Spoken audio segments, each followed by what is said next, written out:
It's 42 years, in effect, Jane, of oil revenues, substantial oil revenues, much of which obviously has been spent on the economy and the public sector, but a lot of which has been diversified into buying up foreign assets.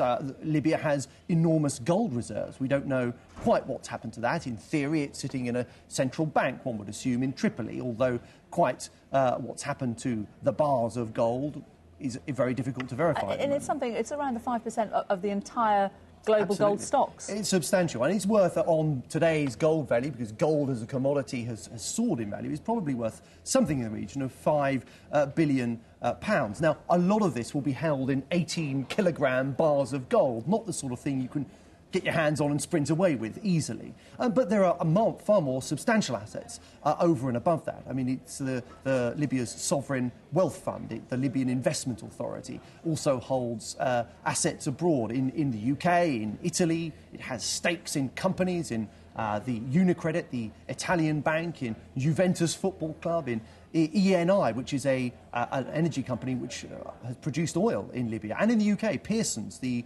group which owns the Financial Times, and it has millions of pounds worth of London property. Now, some of these assets, obviously, Jane, are going to be very easy to freeze. It's quite simple to prevent people from selling shareholdings. It's quite simple to prevent people from selling property via the Inland Revenue. It's very difficult, though, to keep a track on cash, a very liquid asset, obviously, and a track on, over the last 41 years, where money has been stashed, in which countries, under which names, in which bank accounts, that might be, obviously, more accessible.